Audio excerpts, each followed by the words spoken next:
I think Ian's got this. I think Ian's going to be a wet blanket and do what he did against MVP and beat Jeff and beat Carlos Prates. I seriously think that's going to happen, man. I'm the early predictions from me, but so do I.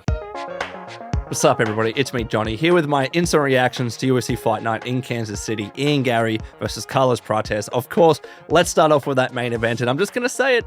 I told you so. I told you this is what would happen. Ian Garry defeats Carlos Prates by a unanimous decision. Some of those rounds, I think two of the judges called it 48-47. I don't see that. I thought it was 49-46. Of course, Ian winning the first 4 rounds and Carlos winning the last round. But let's get right into it. Look, me saying this isn't giving me joy. I don't like seeing Carlos Prates necessarily lose. I actually really like Carlos Prates. There's the whole storyline and aura and plot with the fighting nerds going into this. That's just the fun storyline to latch onto. But Carlos in particular, I like watching him fight. I like seeing him get guys up against the fence and knock them out. We saw that, with Li Jingliang in Perth. I really liked watching that in person, right? Carlos Prates is a fun fighter. I don't like seeing him lose, right? But this is what Ian Garry does. We saw it kind of with the MVP fight, and we saw it again here. Ian Garry's IQ in the ring is very, very bloody high. He does what he needs to do. And he wasn't just a wet blanket. Like, let's be clear. Yes, towards the end of the fight, he had to rely a lot of the takedown attempts to really disrupt the flow and the rhythm of Carlos Prates because he was putting it on him towards the end there.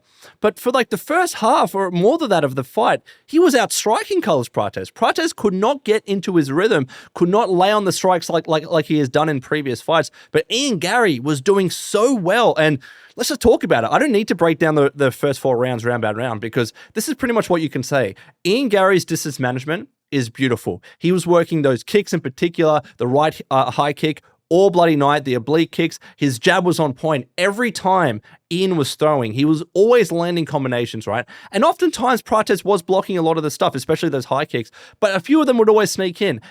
Ian's so quick, he would always land a few combinations and get out. Whereas with Carlos Prates, he was always looking for that one-hitter quitter, and he never really piled it on until the 5th round, really.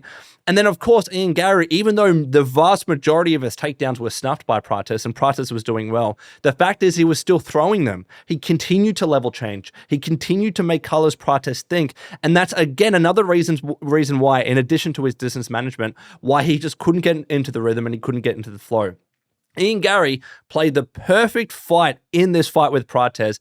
And at times it was beautiful to see. I know that he was getting booed towards the end there because he had to over-rely on the takedowns. He was in hot water. Like, Prates could have got him to a TKO victory, right? I was thinking maybe there was a chance there because Ian looked out of it. He was in all sorts. Like, I thought maybe there was a chance there, but he managed to backtrack. He managed to circle. He managed to keep the distance, throw a takedown, and he got out of there in the end. But for the vast majority of that fight, which I thought Ian won 49-46, not 48-47. I don't see how the judges got that, or at least 2 of the judges. I thought he won 49-46 because he was outstriking and outclassing Prates for the vast majority of the fight. How can you underestimate Ian Garry at this stage? I know that he rubs people the wrong way. I know that for some people, he's not likable. He was speaking a lot of trash in the lead up to this fight. His confidence was at an all-time high. And yes, if he had gotten knocked out, he would have looked like the biggest idiot in the world. But he didn't. He didn't get knocked out. And I was actually cheering for him because people continue to doubt this man. Yes, he actually was the favorite heading into this fight when you looked at the odds. But I looked at a few different predictions videos heading into this, and aside from Bedtime MMA and myself, everyone was saying Carlos Prates, first round, second round, third round, KO or TKO, and that is not what happens. Ian Garry completely outstrikes Carlos Prates. It was just fun to see. I'm not going to lie. It was fun to see. And he says next up, he's going to be flying to be the backup fighter for the Belal Muhammad versus JDM fight. And I think Dana said that Colby Covington was the backup, which is the stupidest thing in the world. I don't know why Colby Covington is even in the conversation for being a backup fighter. It doesn't make sense. Let Ian Garry be that dude. If he has no serious injuries, if he's willing to do that, let him be there, let him be in the crowd. I tell you what, man, welterweight is really shaking up. You've got Sean Brady doing crazy things. You've got this upcoming fight with Kamaru Usman and Joaquin Buckley. Joaquin Buckley on a tear. If he knocks out Kamaru Usman, which I believe that he will, he's right in that conversation. And now you have Ian Garry in there as well. Like, right now it is really, and I'm going to assume Joaquin Buckley beats Usman, right? You got Sean Brady, you got Shavkat Rakhmonov, who's still meant to get the title shot, and he's injured. I don't know what's happening with him. You got Joaquin Buckley, you got Ian Garry, man. Oh, welterweight's looking exciting. And a lot of people thought that Carlos Prates was going to be able to work his way into that top 10, top 5. But Ian Garry stops him in his tracks, man. It was impressive. Yes, the last round was very dicey, and he over-relied on the takedowns, but he needed to, because Prates is dangerous. Ian knows that. Ian's fight IQ is actually very, very, very high. And yes, sometimes he fights in a way that's not exciting. But yes, we saw that in the Shavkat Rakhmonov fight, but that was also partly on Shavkat as well, right? And he almost submitted him in the 5th round, I think it was. I don't know, man.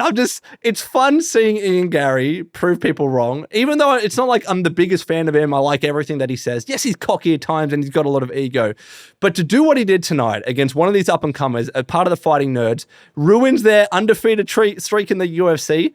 What more can you say, fellas? What more can you say?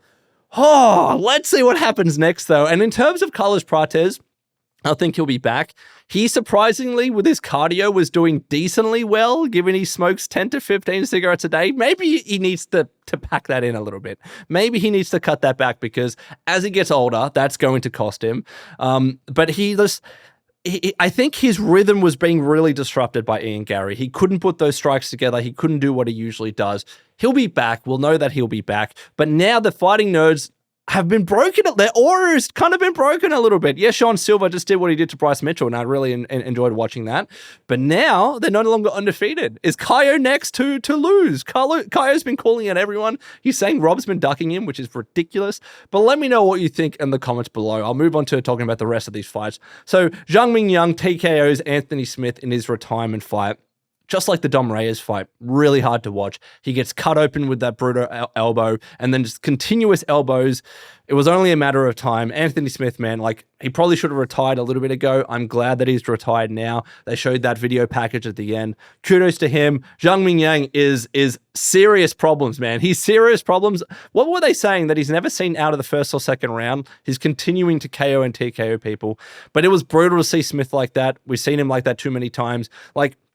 He doesn't have any head movement anymore. His style of defense is just covering up with a really high guard, going in, taking the shots, and then he throws. And he was throwing, he was slugging it out a little bit in that first round, but once he started to get caught, it was game over. So let's move on to the next one. This one I'm pissed off about, all right? David Onama apparently decisions Giga Chikadze. Bullshit. I'm just going to say this right now. Oh, I'm so close to saying that this was a robbery. Giga clearly won the first round. Close, but he did a nasty. It was the nasty body shot with the punch towards the end. He closed out that first round. Clearly won the first round, in my opinion, right? Second round, Onama clearly won. It was a lot of control, not the craziest amount of damage, but he clearly won the second round. It came down to the third, right? Giga started that round throwing more combos. He was way quicker. He was throwing in the big right and the kick. And then Onama secured the takedown, and he didn't do enough damage to supplant what Giga did in the first part of that round. I knew this was going to happen. I said 10-9 Giga, but could go to Onama, since ending the round on his back is never a good look. But he didn't do enough damage. It's only because he had the control and he ended on his back that the judges were like, yeah, he won that 29-28. Bullshit, man. Giga Chikadze won that fight. And I'm sick of seeing judges not consider damage enough, because he absolutely did more damage. I get it if it's a round where one half of the round someone's doing a lot of striking, and the second half of the round the other guy's doing a lot of striking, and then it's a little bit close and then people can go either way, right? But not when it's just control time. Control is the last bloody criteria when it comes to judging. Damage is first, and Giga did so much more damage in the third. Am I crazy saying this? Because I haven't actually checked anyone else's opinion, but I thought seriously that Giga won that fight. Please let me know your thoughts in the comments below. Abus Magomedov, decisions, Michel Pereira, boring fight. Didn't really care much for it. The first round was decent. Abus was doing really well, but I don't know what was wrong with Michel. He was like fighting in mud. He didn't show any of the excitement or the flashiness like he did in previous fights. that's one of the reasons why you're there, buddy. Like, you know, you're on the main card. Let's show something exciting. And he didn't do any of that. And his corner was telling him, just keep to the game plan. Just do what you're doing. He lost every single round. What do you mean keep to the game plan? You've got to like throw caution to the wind a little bit. That's what's gotten you your victories in the past. Yes, sometimes you've got into stupid positions like the backflip and your freaking groin shot of the dude or whatever it was. But he didn't do any of that in this fight, right? Like, not that it just wasn't exciting, but he actually wasn't putting together any offense to convince the judges otherwise. So, easy decision victory for Abus Magomedov, but it was just a bit of a boring fight.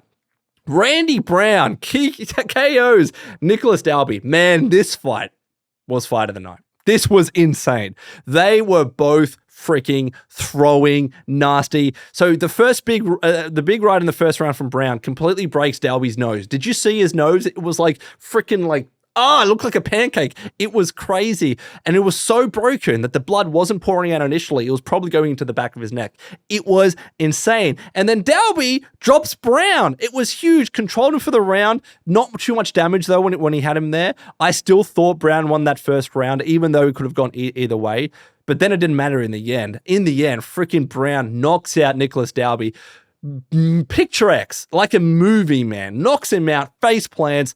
Oh, that was such a good fight. They were both swinging and throwing hard. It was actually exactly like the end of the Gaethje versus Holloway fight at UFC 300. It was insane. I love seeing that. And then finally, Ikram Aliskerov TKOs Andre Muniz. I really like Ikram. I really do. I thought, not that he was hard done by, being put against Rob Whittaker, or like, you know, Rob in that, I can't remember which, it was a Saudi Arabia card, right?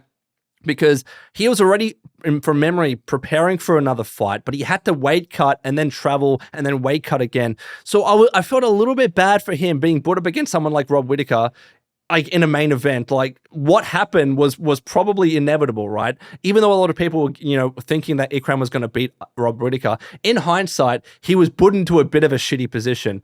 But this time, full proper training camp, Ikram does really well. He gets a left hook on the chin/temple area. I can't remember exactly where it landed. And he dropped Muniz. It was a little bit weird. He was kind of like stumbling back. Not, I didn't know what happened there. It didn't look like the cleanest strike initially, but then when you watch the other camera angle, it looked really good. Big ground and pound fight over. Really nice to see Ikram get a TKO victory. He caught out someone in the top 10. Look, man, top 10? Maybe. Definitely not top 5. Stay away from that top 5 unless you have a full proper fight camp. But it was just nice to see Ikram Aliskerov get the win. You know, he essentially, the reason why I'm so high on him and that I really appreciated him is because he saved that main event for Rob. Like, Rob really wanted to fight. Ikram stepped up at last notice, comes in, fights Rob. Yes, he did lose, but he did Rob and the UFC a huge solid favor there. So I'll always have a lot of respect to him for that. So it was just nice. I enjoyed seeing him get the TKO victory against Muniz. But overall, that main card was decent. I felt so good after the Ian Garry fight, man. I don't know why. Let me know what you think in the comments below. By the way, this week of UFC news has just been insane. Let me know as well if you'd like me to do a roundup video talking about everything with freaking Ilia Topuria and what the hell Islam Makhachev is doing. And there's a bunch of news that's happened. Obviously, the Joaquin Buckley and Usman fight gets booked. What else? It was Holloway against Poirier, and people are pissed off about that. It's a fun, exciting fight. I get why people are pissed off. Like, it probably should have been Poirier against Gaethje, but apparently UFC has plans for Gaethje. If Gaethje gets a title shot, I'll be so pissed off. It should be Ilia Topuria against Islam Makhachev, regardless of what Islam's team is saying. He always said, just send me a contract and then I'll sign. Make the bloody fight. But let me know if you want to see a separate video on that. And until next time, this has been Johnny. Please take care of yourselves, and I will see you in the next video.